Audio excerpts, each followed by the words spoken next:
I'm Adora Crystal. Welcome to the Rich Queen podcast. I believe that we each came here to experience, create, express something so freaking epic. And I believe that your life and all that you create is your queendom.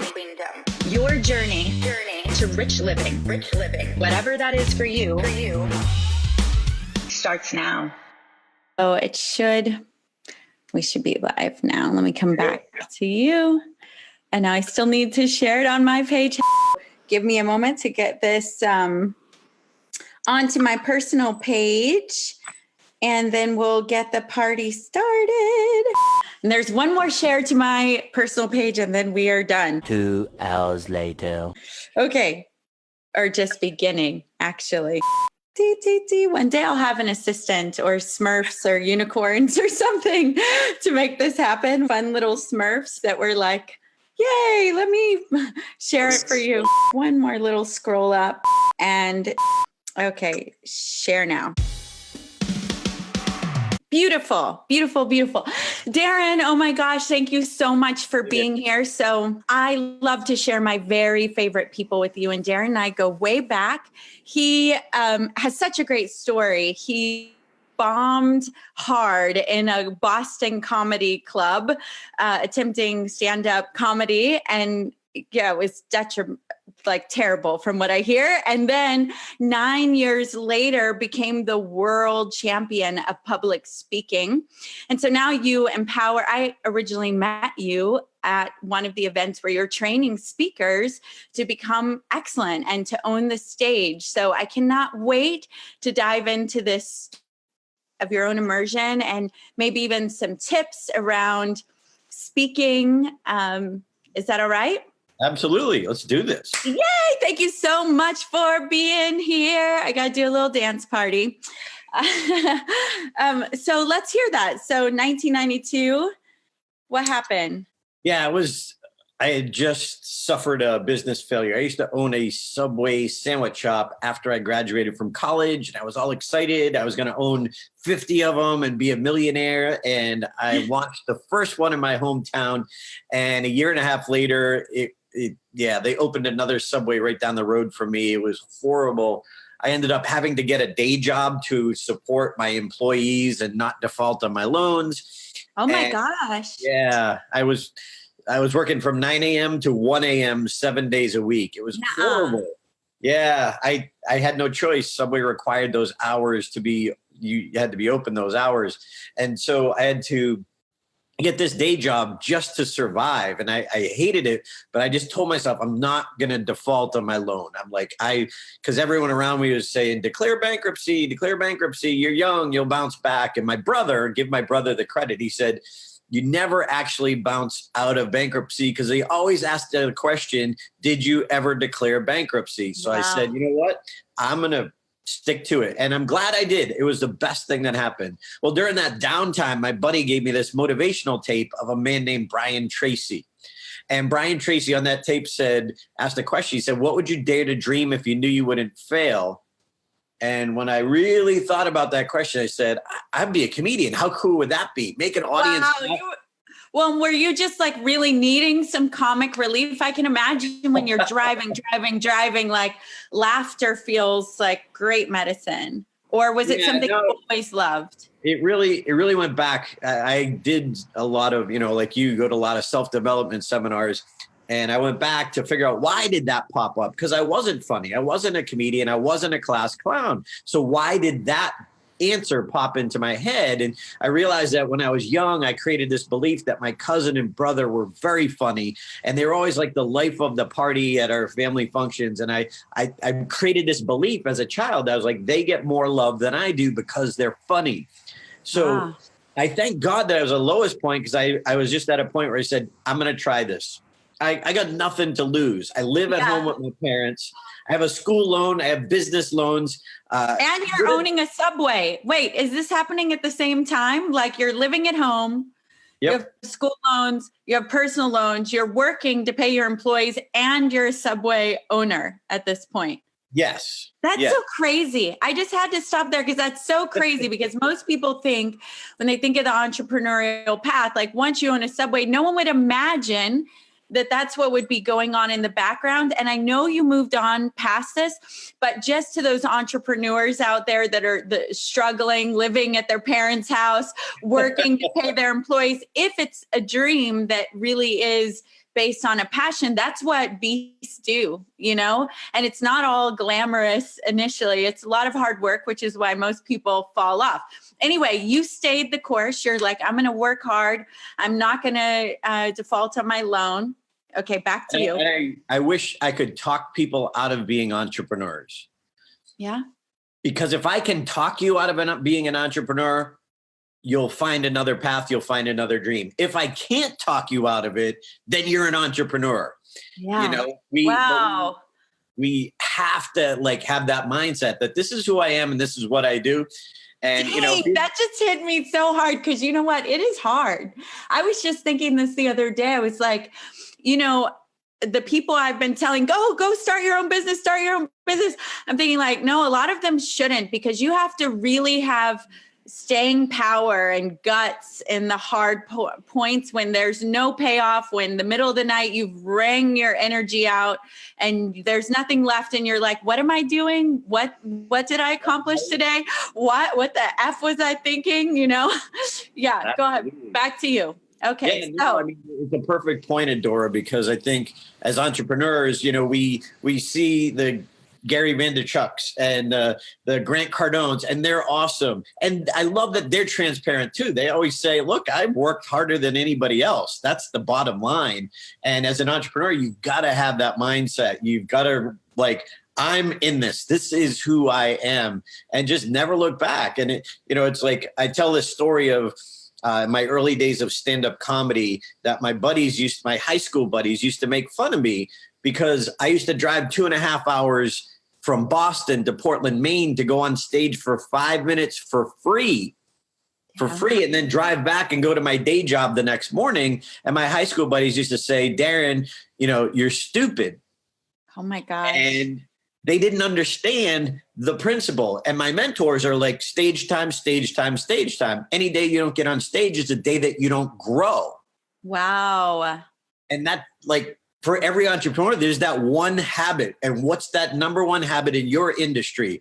And for me, it was stage time. That's why I named my company eventually Stage Time, because I never want to forget the habit that brought me here. That's my license plate. Everyone has that. What's that? You're a salesperson. It's FaceTime, FaceTime, FaceTime. If you do it on the phone, it's phone time, phone time, phone time. There's no substitute. So now I get to fly all over the world. I've spoken in 44 international cities. Now my high school buddies look at me and they say, I'm lucky. So don't you love that? From stupid to lucky, because right. If anyone's ever called you stupid, you're probably on the right path. Now, if it's another entrepreneur, that's different. But for the average person, if they're saying you're stupid, that doesn't make any sense. They don't get it. So we have to be careful who we listen to. In fact, that Jim Rohn quote that is very famous, you are the average of the 5 people you spend the most time with.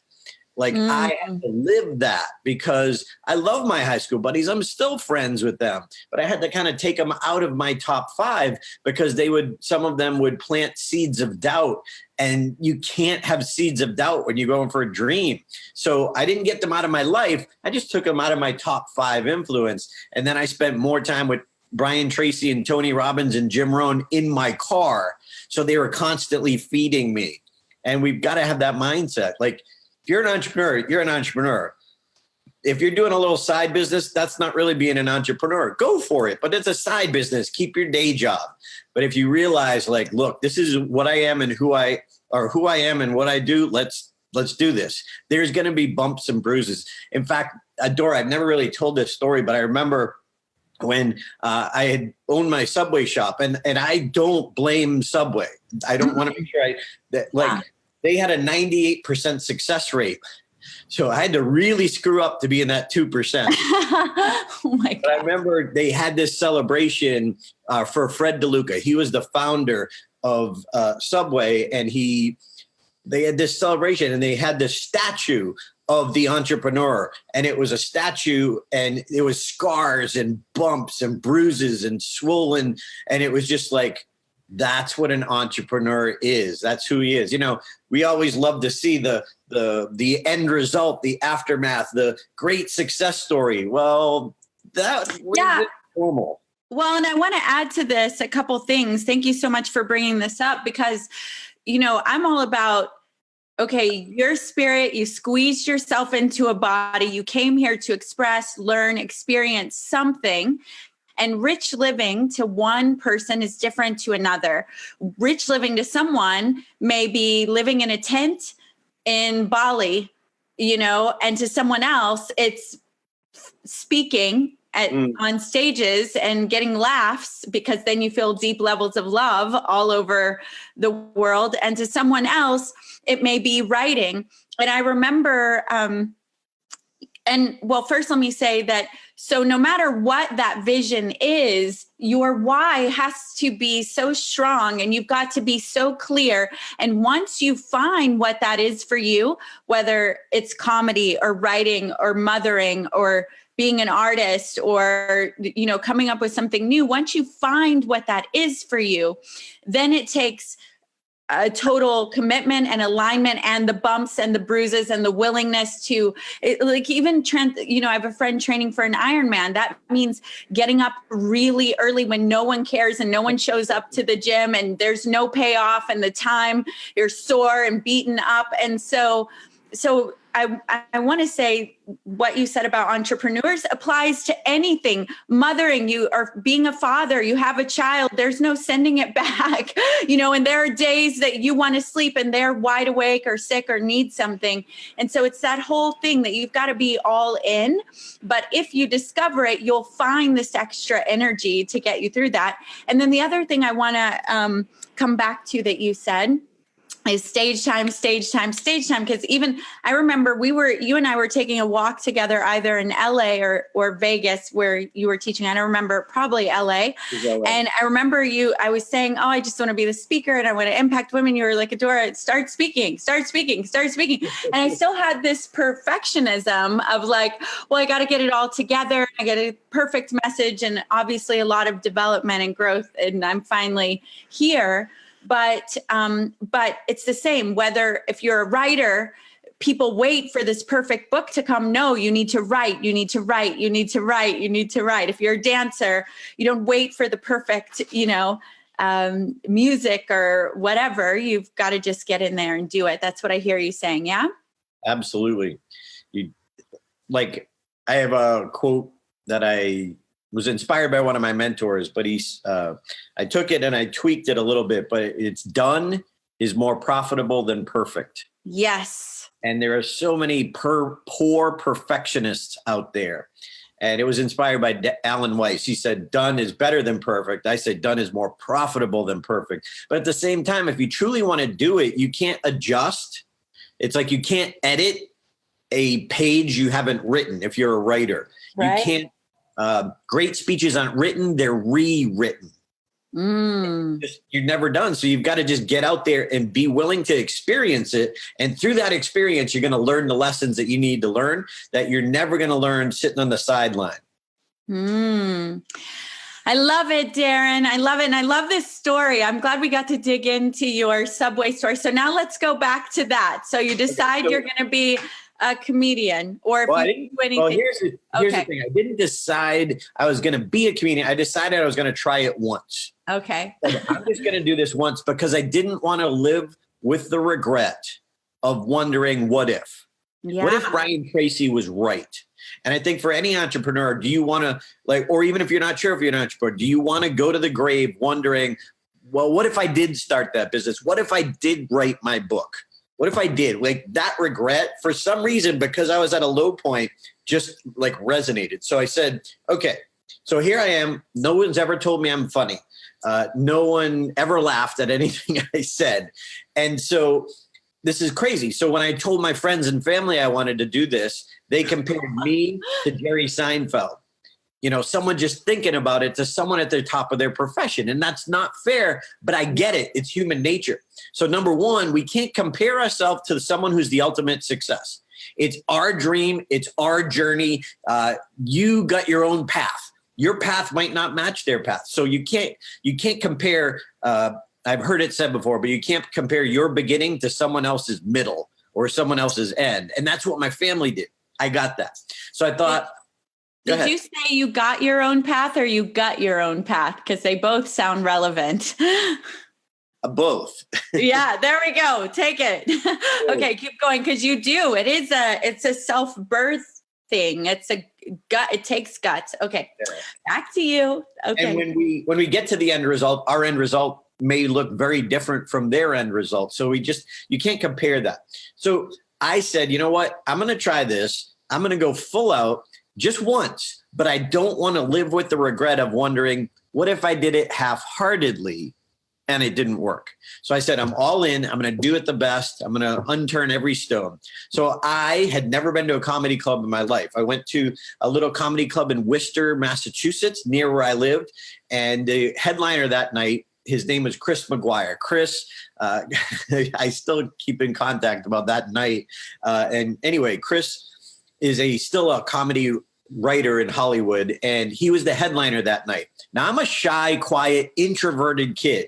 I had to muster up all the courage I could just to talk to Chris, because he's a comedy headliner. Yeah. So I kind of mustered up all the courage I could. I looked at him. I said, "Hi, my name is Darren. I want to try this. What do I need to do?" And he asked me a question. He said, "Are you funny?" I said, "No." He said, "Good." I'm like, "Good? What do you mean good?" And he went on to explain that people who are naturally funny, people who are class clowns, he said, that's one skill set. But if you took a class clown and handed them a microphone and put them in front of a group of 100 strangers, they couldn't make them laugh. He said, that's a different skill set. But then he said, that skill set can be learned. Ooh. He just handed me an ounce of hope. And he said, so check this out there. And he said 2 things. Number 1, you need to get the book. I'm like, book? There's a book about stand-up comedy? Of course, there's books about everything, but I wasn't thinking that way. Yeah. So whatever your dream is, whatever the major challenge in your life is, step 1, get the book. Yes. Get information of someone who's been there and done that. Someone who's the top of any profession or climbed a mountain or overcome a major adversity, health, finances, like they have a different mindset. That person, they might be screwed up in the rest of their life, but in that area, they've got it. So if we want to accomplish that, we need to get the book. We need to put our wagon to those horses. And so number 1, get the book. And so he suggested, which if you like humor, if you are a presenter of any kind, like I still recommend the book. It's called Stand Up Comedy, The Book by Judy Carter. That's literally Stand Up Comedy, The Book by Judy Carter. She's trained a lot of Saturday Night Live cast members. Anyway, she's awesome. I've met her since then. So number 1, get the book. Number 2, he turned to me, he said, you need to go to open mic nights and watch other people who are just starting out. What? So now it made sense. Now I'm comparing me to someone else who's starting out. I'm comparing my beginning to someone else's beginning. It could still be very different, but at least it's in the ballpark. So he told me about this little comedy club called Stitches in Boston that had an open mic night. And so 2 days later on Sunday, I went to Stitches in Boston, right outside of Fenway Park. And I walked in the comedy club. This is only a second comedy club I've ever been in my life. And, you could feel the sticky floor, smell the stale beer. It was cool. And I watched people go up for their first time, Adora, and they were horrible. And I thought I could do that. It really inspired me. I could do that. And I watched how bad they were. I was like, if that's all it takes, I'm in. All I've got to do is have the courage to walk up there and say something. Yes. So I went and got the book. I studied for 2 months. It was April 26, 1992. I went to Stitches every Sunday night to be re-inspired. And I brought a bunch of my friends with me, so I didn't chicken out. I sat them down. I said, whatever I do, I'm going up tonight. This is the night. Right. And I don't care how bad it goes, but I'm not going through this again. This is the night. And another side note that I usually don't have time to talk about, but I think it's important. At that time, I was dating a woman who was in AA, Alcoholics Anonymous. And I had been to many meetings with her to support her. And I started seeing from hearing all the inspiring stories of how alcohol is such a big part of everyone's life. And I realized, even though I wasn't an alcoholic, I drank because that's what you do, when you go out with your buddies. So I looked at it, and I also looked at all the open mic nights, and I saw so many people having to get drunk or have a couple of beers in order to go up there. And I said, you know what? I'm going to feel it. I'm going all in, and I'm going to do it purely sober. Like, no. That gives me chills. I love that. I love full presence. And it takes courage and bravery. And it's rewarding because you feel all of it. Yeah. Yeah. And so it's like, because I didn't want to, again, go up and after the fact have the regret of, well, what if I was sober? Like, no, make the decision. So I made the decision. I went up, and it was horrible. I mean, just horrible. And I was so nervous. I have it on video. I actually show it when I'm giving my speeches. I have it on video. I'm visibly shaking. I'm looking at my note cards, and I was so nervous. And I was telling this joke about Dr. Robert Goddard, who had launched the first rocket in history in my hometown. And I was making light of, if you've ever been to New England, every town has like its claim to fame. George Washington slept here. The American Revolutionary War started here. So I was kind of making light of that. So I was talking about my hometown and its claim to fame. And his Dr. Goddard's first rocket only went 41 feet high. And I was making light of it. And I said, but I was so nervous that what I was saying and what I was doing with my body was not in sync at all. So I said the rocket took off and it went vertically. Oh my gosh. And I went like, and I was, at that moment, I was disgusted with myself. And I just said, shoot. It's not the actual word I used that night, but I said, shoot. And everyone. That's not where you're supposed to laugh, but I'll take it. And that was the only laugh I got that night. But when I walked off stage, this man put his arm around my shoulder, one of the other comics. He said, don't worry, man, it's just your first time. And I looked at him like, don't worry, it's my first time. Did you see what I did? Oh my gosh. I got a laugh. It gives me chills though. I love when human beings reach out in a moment like that and just give a hand up. It's like, I'm covered in chills right now. And little tears are coming to my eyes. That's so just really, it matters in those moments. It really matters so much. And so literally he was consoling me and I was like, I got a laugh. Are you kidding me? I don't care that it was a mistake. In that 5 minutes of time, I had one thing that worked. If I could get rid of everything that didn't work and figure out how to reproduce the one thing that did, I could do this. Yeah. And I've been doing stand-up and then eventually speaking ever since that night. Now, when I tell people that story, a lot of people think, well, you're probably exaggerating. It couldn't have been that bad. And then I show them the actual clip of how bad it really was. Oh, I've seen that clip. It was awkward. Yeah, I could feel it. It's one of those moments in a movie when you're like, because you imagine yourself there. Yeah. And so then after I tell that story, I look to the audience now and I say, if I can go from that to doing this for a living and speaking all over the world, what can you do? Yes. Well, I think that's so awesome. So first, we've gotten a lot of takeaways for anyone on any path that they're inspired to take action on in their lives. But there's also just presentation skills and the ability to speak well. And I know lots of people who watch and listen have this dream of speaking, writing. But there are all these people in between that are just, there are moments when you need to be able to present your ideas with clarity, with power, with purpose. And you have a way for people to do all of those things, right? Yeah, I teach this. I have an online university as well as I have live events in Las Vegas. I love what I get to do. And I would have never dreamed this would be my path, but apparently God had a bigger plan. So, all right. So at that point in time, Bose, where I work, they did an article about people who were juggling their dreams and day jobs.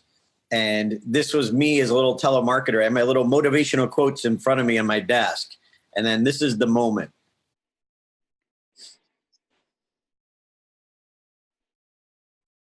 Does anyone here live in New England? Yeah. I figured I had to get somebody. Did anybody ever notice that every other small town in New England takes one little small historical fact, makes it the greatest event in the world?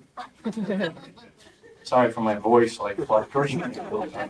But a lot of towns are like this. I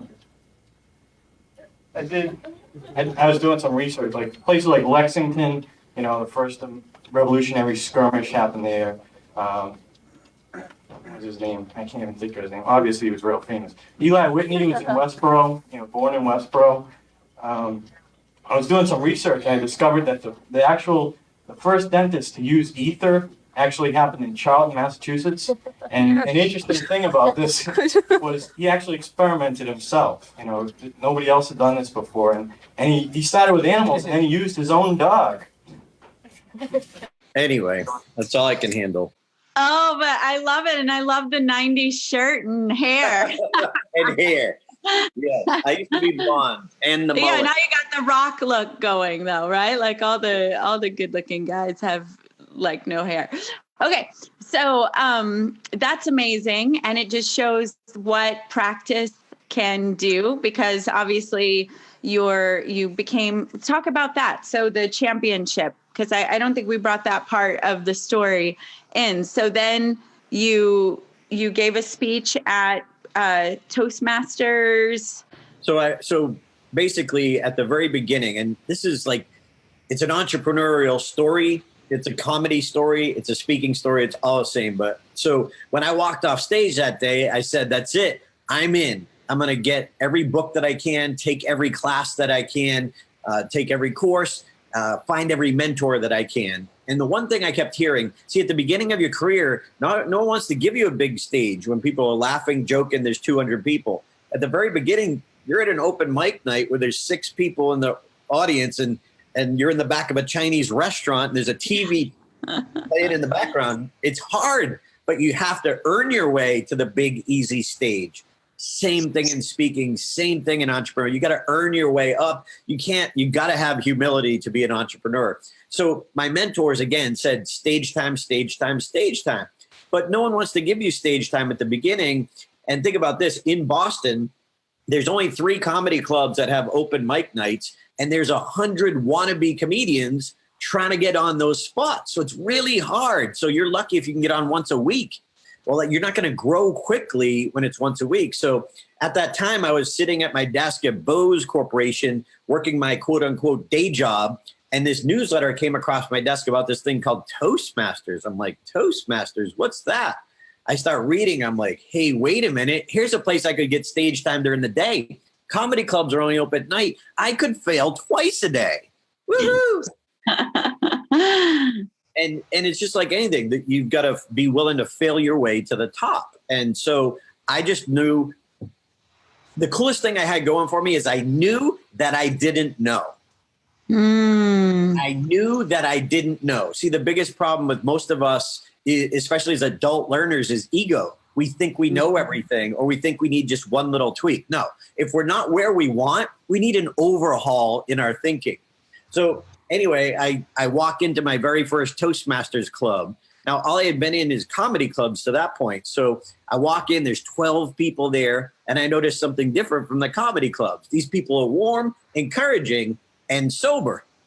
So I immediately went out and joined 4 Toastmaster clubs. 4. Because I saw the value of what my mentors taught me. Now, I didn't go there to be a speaker. I went there to test my material for comedy. And then as I slowly evolved, this is like the whole new change of direction or trajectory that I would have never saw coming. And then I found speaking, and I found that's really where my heart was. So I did both comedy and speaking for many years, but Toastmasters turned me into a speaker. And then I found NSA, the National Speakers Association, and did both. So I was in Toastmasters to work on my skill, NSA to work on my business. And it was, so for many years I did both. And it was 2001 when the speech contest came up. And for those of you not familiar, every year 25,000 people compete from 14 different countries for the Toastmasters World Championship of Public Speaking. And it's a really cool experience. But there's so much work to just get there. So I'm glad I was doing Stage Time Anywhere and Everywhere. That got me ready. You know, I always remember Brian Tracy talking about Abraham Lincoln. And Abraham Lincoln had a great quote. He said, "I will study and prepare myself, and someday my chance will come." I will study and prepare myself. And most people aren't willing to do that. They just want their day to come, but they're not ready when it does. So I was ready, and I joined the contest, not to win it. I didn't even, honestly, when I joined, I didn't even know it went to the World Championship. I thought it just went to the Massachusetts level, if you will, and that was it. You were done, and woohoo. Yeah. And you're the local trophy winner. I joined because if we look at the psychology behind this, let's just say this is the level of my keynote speech. So the quality. So let's just say here is 1, here is 10. So let's just say my level is right here of my value of audience impact on my keynote. So what I did is I pulled out one of my best stories out of my professional keynote, because I was a keynote speaker, but part-time. And I took that story and I worked on it in order to make it better, in order to make it so good, someone would pay to hear me. So my goal was to make it better and then put it back into the keynote, raising the value of the whole keynote. Craig Valentine, fellow world champion, says, if you want to master peace, you have to master the pieces. Oh, I like that. And so I used the speech contest not to win a trophy. I didn't care about that. I wanted to be a professional speaker full time and quit my day job. So my whole goal was to just improve my keynote speech. So I used the contest because at that time I was still living at home. I still had my school loans. I was just paid it off in 2001. I had my subway loan. I just paid off prior to that year in 2001. And so here I am trying to figure things out, trying to go down this path. And I said, you know what? I'm working, and it became from another mentor. That's why I love mentors. He saw me like lusting after finding it's called signature story. What's that story that you're known for in the industry? So I kept trying to find this signature story. And he said, Darren, stop trying to find that story. And instead, take the stories you are already telling and make them so good, someone will pay to hear them. Whoa, that was like a shift in mindset. I thought I had to find it. I thought the story was just there. I didn't realize great speakers craft it so hard to make it seem so simple and so powerful. So I was working my day job. I was doing my marketing as much as I could. I was speaking all the time. The one thing I wasn't doing was working on improving my craft. So I joined the speech contest to improve my craft. So I used the contest as a way to force me to work harder at what I do, at telling stories. Love it. And so then I won each level. I got a coach. I had never been coached before. Mark Brown, who had won in 1995, was my coach. And then in 2001, one of the most important moments of my life. Champ to champ. I like this.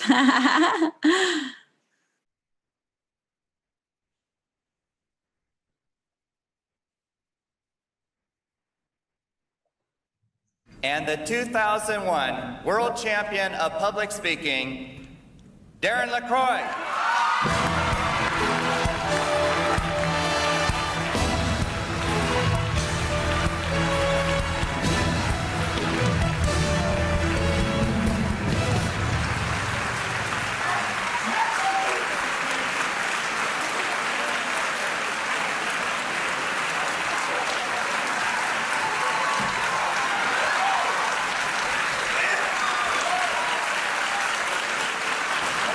King Darren, your subjects would like to hear a few words from you.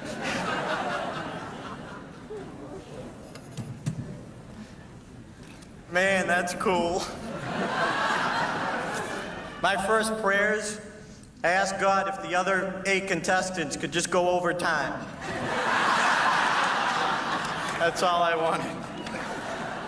Again, thank you to my district, Dave McElhaney, Carmen, of course, the great, the one and only, the genius of speaking, Mark Brown, David Brooks, Ed Tate. The champions are so gracious, giving me wisdom and advice, and I knew I would work hard, but they helped keep me on the right track. Just one more little thing. Did anyone else ever cry during this thing? Am I the first one?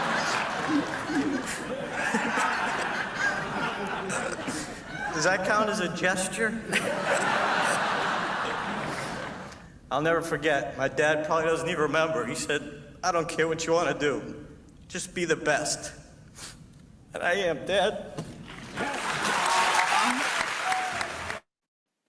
All right. Oh, that brought tears to my eyes again. I love that. Yeah, it was a cool moment, but there was so much into that moment. Without coaches, without mentors, honestly, if it wasn't for that subway experience, working 9 a.m. to 1 a.m., I wouldn't have had the discipline of hard work and effort of what it took to set the groundwork for all of that. And obviously, big fan of God too. So God was definitely a part of that for me. So. Yeah, that is so awesome. Thank you so much. I think we've gotten so many takeaways for life, whether you're an entrepreneur, an artist, whatever that deep calling is, to bring forward in the world, that if you're going to do it, it's going to take hard work, persistence, and all out, effort that most people are not willing to make. So be sure. And that's a good way to test. Go try it out. And then practice, stage time, write, dance, sing, whatever that is. And then, being prepared for the moment when you have it through all that practice. So I'd love for you to let us know if someone wants to. There are lots of reasons to perfect your story, even if you don't plan on being a public speaker. If you're a salesperson, you're in a boardroom, if you're presenting things online. I mean, certainly I know that the ability to tell my story on the fly has to do with work that I've done a long time ago with mentors like you. I paid to go to an event in Vegas with you and Patricia Fripp, and got some really great deep dives into my story. Now, it seems pretty natural just to hop online and start talking, but it's because I have some of these core elements from being with you all and having mentors. And I saw you again in a workshop where the whole focus was really diving into how to tell our stories in a way that is more efficient, succinct, impactful. In this day and age, when we have so much data and technology, when you want to get to the heart of anyone, including, hey, you want to grab that date, that coffee date, or whatever it is, the people who win are people who can really get to the point quickly and speak to the heart or the objective pretty quickly. So if someone wanted to just start with you, you have something somewhere they can go to download something free? Yeah, if you go to top10speakingmistakes.com, after over a decade of coaching entrepreneurs, corporate presenters, professional speakers, emerging speakers, I found there's really 10 basic mistakes that almost all of them make.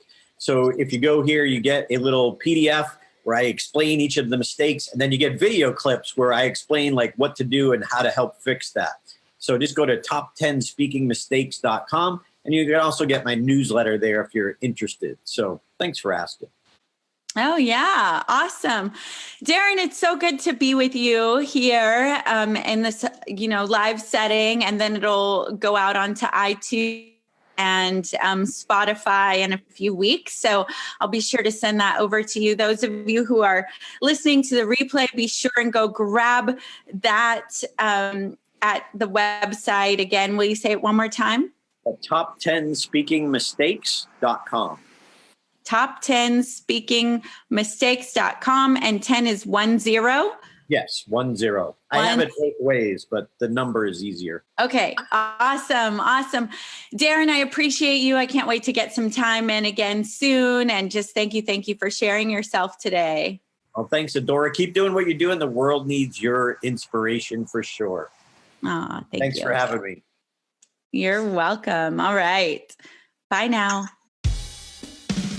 Hey, it's Adora Crystal again. I hope you so enjoyed this episode of the podcast. If you did, please share it with 3 friends right now. Please use the hashtag The Rich Queen Movement because we are always giving away prizes to our tribe. And if you want to go deeper with us, be sure to go to therichqueenmovement.com and take the free class that we're offering. It's going to help you unlock massive gifts inside of your own DNA. Until next time, so much love.